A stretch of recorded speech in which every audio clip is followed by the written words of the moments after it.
നമസ്കാരം. എങ്ങനെയാണ് വരുതിയിലാക്കേണ്ടത് ഇവിടെ മുഖ്യമന്ത്രിയെ എന്തൊക്കെ ചെയ്ത് മുന്നോട്ട് കൊണ്ടുപോയിപ്പിക്കാം എന്നുള്ളതിനെക്കുറിച്ച് CPIയുടെ മന്ത്രിമാർ ആലോചനയിലാണ്. ഇവിടെ ഇപ്പോൾ റവന്യൂ മന്ത്രി കെ രാജനും ഒപ്പം തന്നെ CPIയുടെ സംസ്ഥാന സെക്രട്ടറി ആയിട്ടുള്ള ബിനോയ് വിശ്വവും ഇവർ ചേർന്നുകൊണ്ട് മുഖ്യമന്ത്രി പിണറായി വിജയനെ എന്തായാലും കയ്യിലെടുക്കുവാനുള്ള ഒരു ശ്രമം നടത്തുന്നുണ്ട്. ഹൈക്കോടതിയുടെ പിടലിയിൽ ചാരി നിന്നുകൊണ്ട് മൂന്നാറിലെ രവീന്ദ്രൻ പട്ടയങ്ങൾ റദ്ദാക്കാൻ റവന്യൂ വകുപ്പ് തീരുമാനിച്ചേക്കും എന്നാണ് അറിയുന്നത്. മുഖ്യമന്ത്രി പിണറായി വിജയൻ്റെ താൽപ്പര്യങ്ങൾക്ക് വിരുദ്ധമായിട്ടാണ് CPIയുടെ നീക്കമെങ്കിൽ കൂടിയും മുഖ്യമന്ത്രിക്കും സർക്കാരിനുമെതിരെ കുരിശുയുദ്ധം പ്രഖ്യാപിച്ച CPIയുടെ പുതിയ നീക്കം സർക്കാരിനെ പിടിച്ചുലയ്ക്കുമെന്നുള്ളതുകൊണ്ട് മുഖ്യമന്ത്രി അടങ്ങിയിരിക്കും. മൂന്നാറിൽ വ്യാജരേഖയുണ്ടാക്കി നിരവധി തട്ടിപ്പുകൾ നടത്തിയെന്ന് ഹൈക്കോടതിയുടെ നിരീക്ഷണം നടത്തിയത് കഴിഞ്ഞ ദിവസമാണ്. പട്ടയ വിതരണത്തിലെ വിവരശേഖരണത്തിൽ ഉദ്യോഗസ്ഥർ പരാജയപ്പെട്ടുവെന്ന് അമിക്കസ് ക്യൂറി തന്നെ കോടതിയെ അറിയിക്കുകയും ചെയ്തു. പ്രിൻസിപ്പൽ സെക്രട്ടറി ഉൾപ്പെടെ ആരും തന്നെ ഒന്നും പരിശോധിക്കുന്നില്ല. റവന്യൂ പ്രിൻസിപ്പൽ സെക്രട്ടറിയുടെ കീഴിൽ സ്പെഷ്യൽ ഓഫീസറെ നിയമിക്കണമെന്നും അമിക്കസ് ക്യൂറി ആവശ്യപ്പെട്ടു. സ്പെഷ്യൽ ഓഫീസറായി റവന്യൂ മന്ത്രിയുടെ വിശ്വസ്തനെ നിയമിക്കുകയും ചെയ്യും. മൂന്നാറിലെ കയ്യേറ്റം പൂർണ്ണമായി ഒഴിപ്പിക്കുവാനാണ് തീരുമാനം. 2011 VS അച്യുതാനന്ദനെ പിണറായി നശിപ്പിച്ചത് ഈ മൂന്നാർ കയ്യേറ്റം ഒഴിപ്പിക്കലിൻ്റെ പേരിലാണ് എന്നുള്ളത് എല്ലാവർക്കും അറിയാവുന്ന കാര്യം.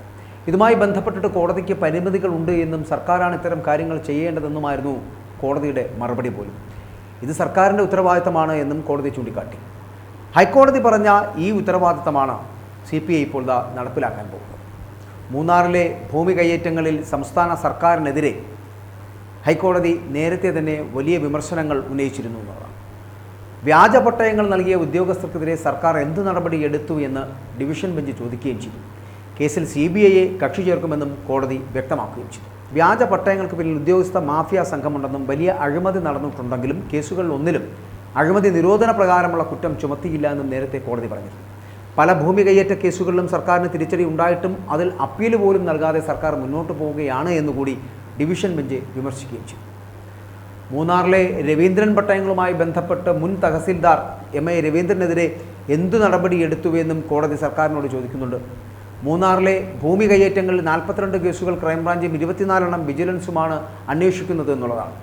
ഈ കേസുകളിലാണ് ഹൈക്കോടതി കടുത്ത അതൃപ്തി പോലും പ്രകടിപ്പിച്ചത് എന്നുള്ളതാണ്. എന്നാൽ റവന്യൂ മന്ത്രി അറിയാതെയാണ് റവന്യൂ വകുപ്പിൽ മുഖ്യമന്ത്രി ഭരണം നടത്തുന്നത്.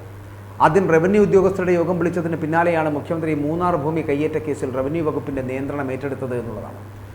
വൻകിട റിസോർട്ടുകാർക്ക് വേണ്ടിയാണ് CPIയുടെ മുതിർന്ന മന്ത്രി കെ രാജനെ പിണറായി തള്ളിയത്.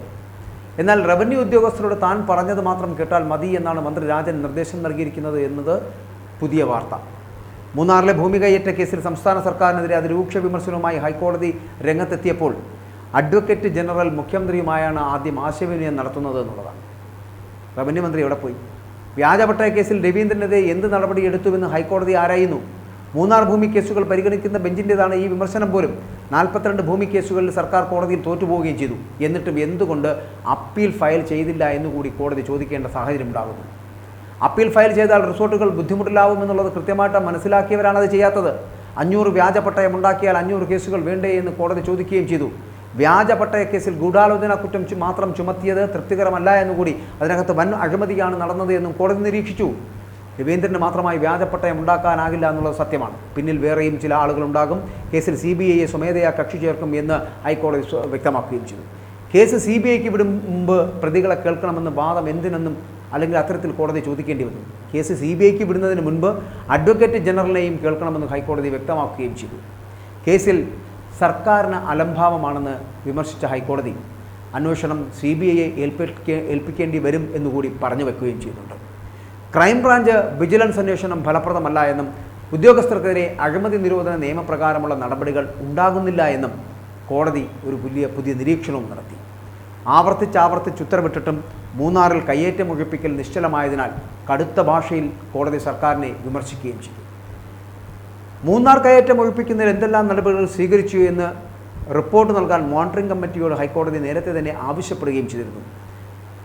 ഈ വരുന്ന ആഴ്ചയിൽ റിപ്പോർട്ട് നൽകാൻ തന്നെയാണ് ഹൈക്കോടതി ഇപ്പോൾ ഡിവിഷൻ ബെഞ്ച് നിർദ്ദേശിച്ചിരിക്കുന്നത്. ഈ ചൊവ്വാഴ്ച മോണിറ്ററിംഗ് കമ്മിറ്റിക്ക് എല്ലാ സൗകര്യങ്ങളും ഉറപ്പാക്കുവാൻ ജില്ലാ കളക്ടറെ ചുമതലപ്പെടുത്തിയിരുന്നുവെന്ന് ഓൺലൈനായി ഹാജരായിട്ടുള്ള റവന്യൂ പ്രിൻസിപ്പൽ സെക്രട്ടറി കോടതിയിൽ വിശദീകരിക്കുകയും ചെയ്തു.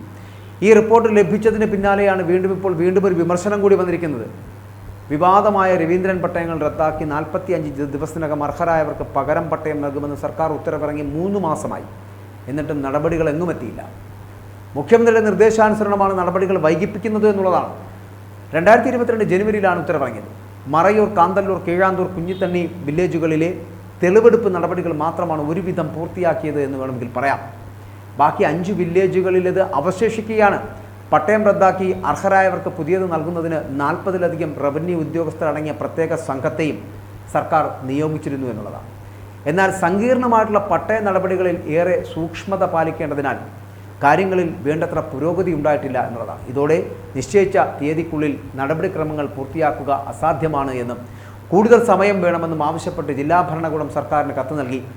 ഇതോടെ രവീന്ദ്രൻ പട്ടയം റദ്ദാക്കപ്പെടുന്നവർക്ക് പകരം പട്ടയം കിട്ടാൻ വൈകുമെന്ന് ഏറെക്കുറെ ഉറപ്പാവുകയും ചെയ്തു. 1971 മുൻപ് കുടിയേറിയവർക്കാണ് 1964 ഭൂപതിവ് ചട്ടപ്രകാരം പുതിയ പട്ടയം അനുവദിക്കുന്നത്. അതിനാൽ പട്ടയം റദ്ദാക്കപ്പെടുന്നവർ 1971 മുമ്പ് കുടിയേറിയവരാണ് എന്ന് തെളിയിക്കേണ്ട രേഖകൾ പുതിയ പട്ടയത്തിന് മാനദണ്ഡമാക്കുമോ എന്ന ആശങ്ക കൂടിയുണ്ട്. പഴയ പട്ടയ ഉടമകൾ മരിച്ച കേസുകളിൽ പുതിയ പട്ടയത്തിന് അനന്തരാവകാശികൾ അർഹരാണോ എന്നും വ്യക്തമല്ല. രവീന്ദ്രൻ പട്ടയത്തിൻ്റെ നിയമസാധ്യത ചോദ്യമായി അവശേഷിക്കുമ്പോഴും ഇത് ഈടായി സ്വീകരിച്ച് ചില ബാങ്കുകൾ ഭൂവുടമകൾക്ക് വായ്പ നൽകിയിട്ടുമുണ്ട്. 24 വർഷം മുമ്പ് നൽകിയ പട്ടയം ക്രമവൽക്കരിച്ച് നൽകുമെന്ന പ്രതീക്ഷയിൽ ചില പട്ടയ ഉടമകൾ തങ്ങൾക്ക് ലഭിച്ച ഭൂമിയിൽ ഉപജീവന മാർഗമെന്ന നിലയിൽ കടമുറികൾ ഉൾപ്പെടെ നിർമ്മിക്കുകയും ചെയ്തു. സംസ്ഥാനത്ത് ഉന്നത സ്ഥാനങ്ങളിലുള്ള ചിലർക്ക് രവീന്ദ്രൻ പട്ടയമുള്ള ഭൂമിയിൽ വൻകിട റിസോർട്ടുകളും സ്ഥാപനങ്ങളും ഉണ്ട് എന്നുള്ളത് വസ്തുതയാണ്. കോടതിയെ സമീപിച്ച് കരമടയ്ക്കുവാൻ നടത്താനുള്ള അനുമതി വാങ്ങിയവരാണ് ഇക്കൂട്ടത്തിൽ പലരും. ഇവരെ എല്ലാവരെയുമാണ് മന്ത്രി രാജനും ബിനോയ് വിശ്വവും ചേർന്നത് പിടിക്കാൻ പോകുന്നത് എന്നുള്ളതാണ് വസ്തുത. അതിൽ ആരായിരിക്കും പിടിക്കപ്പെടുക? 2022 ജനുവരി 19 വിവാദമായിട്ടുള്ള മൂന്നാറിലെ രവീന്ദ്രൻ പട്ടയങ്ങൾ റദ്ദാക്കാൻ റവന്യൂ വകുപ്പ് തീരുമാനമെടുക്കുന്നത്. തീരുമാനത്തെ പിണറായി അന്ന് നഖശിഖാന്തം എതിർത്തു. 45 ദിവസത്തിനുള്ളിൽ 530 പട്ടയങ്ങളും പരിശോധിച്ച് നിയമാനുസൃതമല്ലാത്തവ റദ്ദ് ചെയ്യുവാനും അർഹതയുള്ളവർക്ക് പുതിയ പട്ടയം നൽകുവാനുമാണ് ജില്ലാ കളക്ടർക്ക് അഡീഷണൽ ചീഫ് സെക്രട്ടറി നൽകിയ ഉത്തരവിൽ അന്ന് പറയുന്നത്.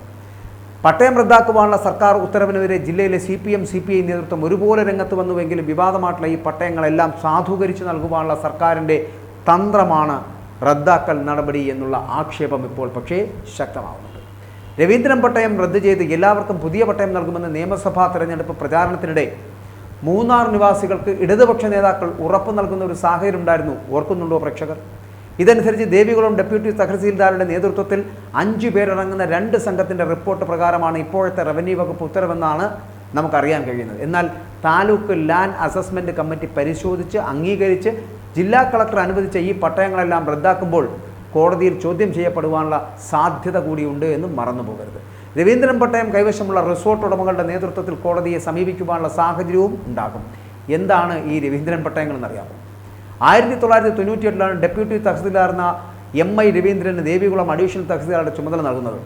പട്ടയ വിതരണത്തിൻ്റെ അധിക ചുമതലയുണ്ടായിരുന്നു അന്ന് രവീന്ദ്രന്. പട്ടയം ഒപ്പിട്ട് നൽകുവാനുള്ള അധികാരം തഹസീൽദാർക്ക് മാത്രമാണ് എന്നുള്ളതാണ് ചട്ടം. ജില്ലാ കളക്ടർ അഡീഷണൽ തഹസീൽദാരുടെ ചുമതല നൽകിയ MI രവീന്ദ്രൻ ഒപ്പിട്ട 530 പട്ടയങ്ങളാണ് വിതരണം ചെയ്തത്. എന്നാൽ ജില്ലാ കളക്ടറുടെ ഈ ഉത്തരവ് സ്റ്റാറ്റ്യൂട്ടറി റെഗുലേറ്ററി ഓർഡർ വഴി ഗസറ്റിൽ വിജ്ഞാപനം ചെയ്ത് സാധൂകരിക്കുവാൻ റവന്യൂ വകുപ്പിന് അന്നായില്ല. രവീന്ദ്രൻ ഒപ്പിട്ട് വിതരണം ചെയ്ത പട്ടയങ്ങളെല്ലാം ഇതോടുകൂടി ചട്ടവിരുദ്ധമായി പ്രഖ്യാപിക്കേണ്ടി വന്നു. കളക്ടർ സാക്ഷ്യപ്പെടുത്തേണ്ട KDH ചട്ടപ്രകാരമുള്ള പട്ടയത്തിലും MI രവീന്ദ്രനാണ് ഒപ്പുവച്ചിട്ടുള്ളത് എന്നുള്ളതാണ്. ഇതോടൊപ്പം ശംഖുമുദ്രയും പട്ടയത്തിൽ രേഖപ്പെടുത്തിയിട്ടുണ്ട് എന്നുള്ളതാണ്. പിന്നീട് ഈ സർക്കാർ സീൽ കാണാതെ പോയി എന്നുള്ളതാണ് റിപ്പോർട്ടുകൾ. ഇതിൻ്റെയൊക്കെ അടിസ്ഥാനത്തിൽ 2008 മൂന്നാർ ദൗത്യ സംഘം ഈ പട്ടയങ്ങളെല്ലാം റദ്ദാക്കാൻ തീരുമാനിക്കുന്ന സാഹചര്യം ഉണ്ടായി. എന്നാൽ CPM നേതൃത്വത്തിൻ്റെ ഉൾപ്പെടെയുള്ള ശക്തമായിട്ടുള്ള എതിർപ്പിനെ തുടർന്ന് സർക്കാർ പിൻവാങ്ങുകയായിരുന്നു മൂന്നാറിൽ നിന്ന്. രവീന്ദ്രൻ പട്ടയം ലഭിച്ചവരിൽ ഏറെയും സാധാരണക്കാരായിരുന്നു എന്നുള്ളത്. എന്നാൽ പലരും ഈ ഭൂമി വൻകിടക്കാർക്ക് വിൽപ്പന നടത്തി എന്നുള്ളതാണ്. രവീന്ദ്രൻ പട്ടയങ്ങൾ റദ്ദു ചെയ്യുന്നതോടെ ഈ ഭൂമിയുടെ അവകാശമെന്ന് പറയപ്പെടുന്നത് സർക്കാരിൽ നിക്ഷിപ്തമാവുകയും ചെയ്യുന്നു. ഇത് തന്നെയാണ് പട്ടയം റദ്ദാക്കുവാനുള്ള പ്രധാന തടസ്സം. അപേക്ഷ നൽകുമ്പോൾ അർഹരായവർക്ക് പുതിയ പട്ടയം നൽകുമെന്ന് അധികൃതർ പറയുന്നുണ്ട് എങ്കിലും ഇപ്പോഴത്തെ സാഹചര്യത്തിൽ അതിന് ഏറെ കാലതാമസം എടുക്കുമെന്നുള്ള കാര്യത്തിൽ സംശയമില്ല. രവീന്ദ്രൻ പട്ടയങ്ങളിൽ ഭൂരിഭാഗവും മൂന്നാർ ഇക്കാനഗറിലാണ്. 30ഓളം വൻ റിസോർട്ടുകളും ഹോട്ടലുകളുമാണ് ഈ മേഖലയിൽ മാത്രമുള്ളത്. ബഹുനില കെട്ടിടമായിട്ടുള്ള CPM ഏരിയ കമ്മിറ്റി ഓഫീസ് അടക്കം സ്ഥിതി ചെയ്യുന്നതും ഇവിടെയാണ്. ഇക്കാനഗർ കഴിഞ്ഞാൽ രവീന്ദ്രൻ പട്ടയം ഏറെയുള്ളത് പള്ളിവാസൽ, ചിന്നക്കനാൽ, ആനവിരട്ടി എന്നീ പ്രദേശങ്ങളിലാണ്. വീട് വെക്കാനും കൃഷി ചെയ്യാനും മാത്രം അവകാശമുള്ള ഈ പട്ടയഭൂമിയിലേറെയും ഇപ്പോൾ വൻകിട റിസോർട്ടുകളാണ് കെട്ടിപ്പൊക്കിയിരിക്കുന്നത് എന്നുള്ളതാണ് യാഥാർത്ഥ്യം. ജില്ലയ്ക്ക് പുറത്തു നിന്നുള്ളവരടക്കം ഇത്തരത്തിൽ വ്യാപകമായി ഭൂമി കയ്യേറി പട്ടയം നേടിയെടുത്തിട്ടുണ്ട് എന്നുള്ളതാണ് വിവരം.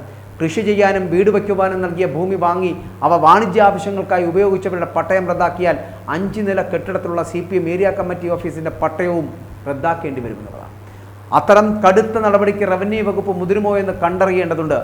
CPIയുടെ മൂന്നാറിലെ മണ്ഡലം കമ്മിറ്റി ഓഫീസിൻ്റെ പിൻവശത്തുള്ള 10 സെന്റ് രവീന്ദ്രൻ പട്ടയമായിരുന്നു. എന്നാൽ പാർട്ടി ആവശ്യപ്രകാരം ഈ പട്ടയം നേരത്തെ തന്നെ റദ്ദാക്കി എന്നുള്ളതാണ്. 1999 EK നായനാർ അധികാരത്തിലിരിക്കുന്ന സമയം K. ഇസ്മായിലായിരുന്നു അന്നത്തെ റവന്യൂ മന്ത്രി. ഇടുക്കി ദേവികുളത്ത് ഒരു പട്ടയ വിതരണം നടക്കുന്നു. ദേവികുളം താലൂക്കിൽ അഡീഷണൽ തഹസീൽദാരായിരുന്ന MI രവീന്ദ്രനാണ് പട്ടയങ്ങൾ അന്ന് പതിച്ചു നൽകിയത്. 530 പട്ടയങ്ങൾ അന്ന് വിതരണം ചെയ്യുന്നു. 4251 ഹെക്ടർ ഭൂമിയായിരുന്നു അത്. എന്നാൽ ഭൂമി പതിവ് ലംഘിച്ചുകൊണ്ട് ചോദിക്കുന്നവർക്കെല്ലാം പട്ടയങ്ങൾ പതിച്ചു നൽകി എന്ന ആരോപണം ഉയരുന്നു. അതോടെ പട്ടയങ്ങളുടെ നിയമസാധുത ചോദ്യം ചെയ്യപ്പെട്ടു തുടങ്ങുന്നു. മൂന്നാറിൽ ഭൂമി കയ്യേറ്റം വ്യാപകമാണ് എന്ന റിപ്പോർട്ടുകളുടെ അടിസ്ഥാനത്തിൽ 2007 മുഖ്യമന്ത്രിയായിരുന്ന വി എസ് അച്യുതാനന്ദൻ കയ്യേറ്റം പരിശോധിക്കുവാൻ ദൗത്യ സംഘത്തെ നിയോഗിക്കുന്നു. എന്നാൽ കോടതി സ്റ്റേ വന്നതോടെ സംഗതിയാകെ പൊളിഞ്ഞു പാളിസാകുന്നു.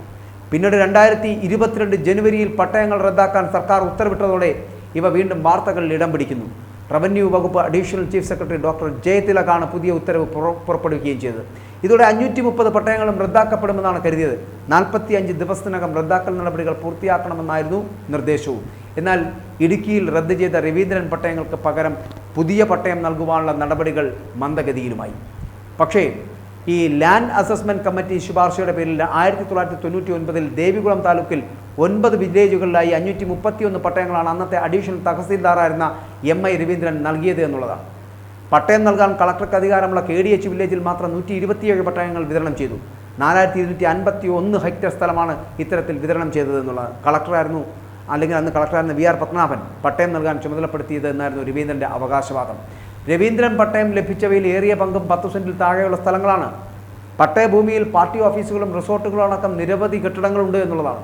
45 പേരടങ്ങുന്ന പ്രത്യേക സംഘത്തിൻ്റെ മേൽനോട്ടത്തിൽ 45 ദിവസത്തിനകം പുതിയ പട്ടയം. ഇങ്ങനെയായിരുന്നു സർക്കാരിൻ്റെ പ്രഖ്യാപനം എന്ന് പറയപ്പെടുന്നത്.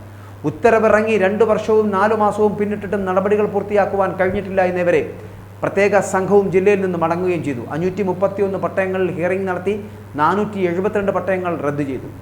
59 പട്ടയങ്ങളിൽ നടപടി പുരോഗമിക്കുന്നു. ഇതുവരെ ലഭിച്ച പുതിയ അപേക്ഷകൾ കേവലം 264 എണ്ണം. ദേവികുളം താലൂക്കിലെ 69 പേർക്ക് മാത്രമാണ് പുതിയ പട്ടയങ്ങൾ വിതരണം ചെയ്തതുപോലും.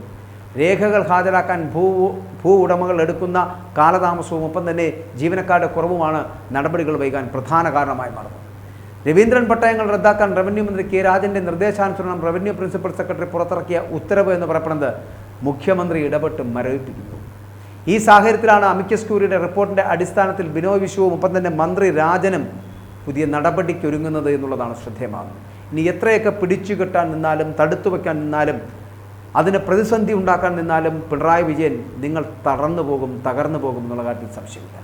കാരണം ഹൈക്കോടതിയുടെ ഇടപെടൽ കൂടി ഉണ്ടായ സാഹചര്യത്തിൽ CPIയുടെ 2 മന്ത്രിമാർ CPIയുടെ മന്ത്രിയായിട്ടുള്ള K. രാജനും CPIയുടെ സംസ്ഥാന സെക്രട്ടറി ആയിട്ടുള്ള ബിനോയ് വിശ്വവും ഒന്ന് പിടിമുറുക്കിയാൽ പിന്നെ ഒരു പിണറായിക്കും അവരുടെ ഒരു ബിനാമിയെയും സംരക്ഷിച്ചു നിർത്താൻ മൂന്നാറിൽ കഴിയില്ല എന്നുള്ളത് യാഥാർത്ഥ്യമാണ്, വസ്തുതയാണ്. അതുകൊണ്ട് റവന്യൂ മന്ത്രി K. രാജനും CPI സംസ്ഥാന സെക്രട്ടറി ബിനോയ് വിശ്വവും ചേർന്നുകൊണ്ട് പിണറായി വിജയനെ പിടിച്ചുകെട്ടും എന്നുള്ള കാര്യത്തിൽ സംശയമില്ല.